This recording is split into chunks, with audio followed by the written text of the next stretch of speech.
Welcome to this week's edition of Coach Prep. Coach Don and I are here in the Cherokee Batting Range podcast studio getting ready to record episode number 239. We're going to talk about a reminder to all our coaches that summer's here, which means life is changing, and we want to make sure we've got that in perspective as we head into the summer months. Before we do that, though, let's talk about our sponsors. First, the Anderson Bat Company. Everything Fast Pitch is very proud to have Anderson Bat Company as our presenting sponsor. Anderson Bat Company is using the latest and greatest bat technology to corner the market in the fast pitch world. They have the -9 Rocket Tech, the -10 Carbon, and the -11 Carbon Light. Anderson Bat Company is using this technology to put a high-performing bat in the hands of hitters that really know the difference between a good bat and a great bat. We're also working with Anderson to provide a discount for all of our listeners.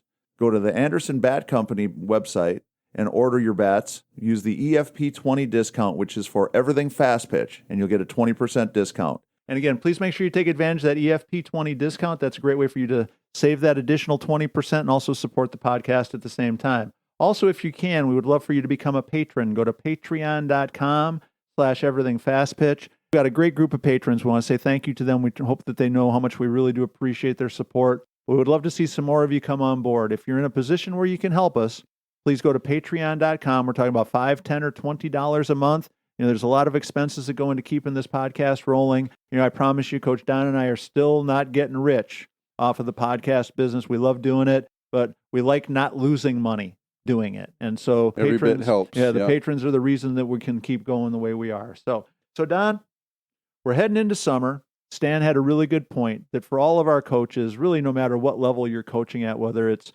rec ball, travel ball, middle school, high school, whatever it might be, that if we're doing anything with our teams during the summer months, that we need to have a kind of realization that players' lives are a whole lot different during the summer, and that we need to be aware of that, kind of paying attention to that as we're planning our schedules, planning our practices, trying to think about what's going on, whether players are going to all be available, whether they're going to have conflicts and other things going on, and kind of, I guess, developing a flexible mindset and a plan of attack that's going to allow us to get through the summer and still be as productive as possible, even though we might have kids missing for band camp or kids missing for summer camp or kids going to flute lessons or whatever it might be that's also going to be squeezed into their summer schedules.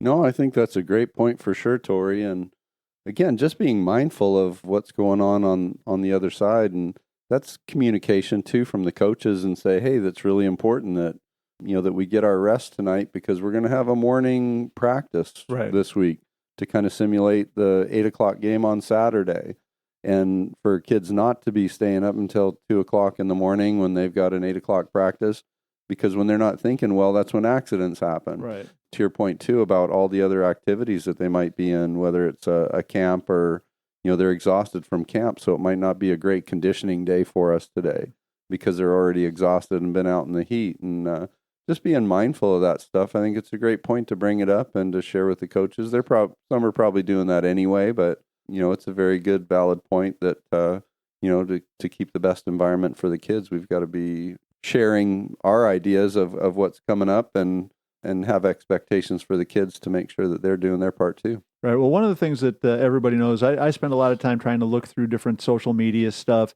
kind of giving ideas, trying to have things for us to talk about, kind of just keeping an idea on what the hot topics are. And I thought this was an interesting one today because in the last couple of weeks, I've probably seen at least 15 posts on Facebook in the different fast pitch groups of coaches really frustrated because player X doesn't come to practice because of this. Player Y doesn't come to practice because of that. I had a mandatory practice on Saturday where I really needed everybody to be there, but only these 4 players didn't show up because they had this other thing going on. And to know that there's so many coaches losing sleep over it, enough that they're posting something and asking for advice and suggestions on social media, tells me that this is something that pretty universal problem. And especially as we get into the summer, because one of the things we've talked a lot about, and it drives me crazy as an old coach, that a parent who would never miss a game would do anything, change their schedule, take a day off of work, get the kids out of school early, whatever it would take to get them to a game, are in a lot of cases the same parent that have the exact opposite attitude about practice. getting my kid to the game is all that really matters. I'll do whatever it takes. But if my kid misses a practice, so what?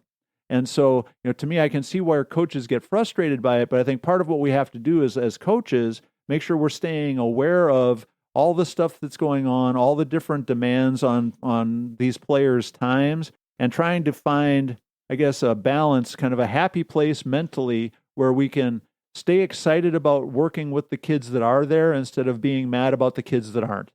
Sure.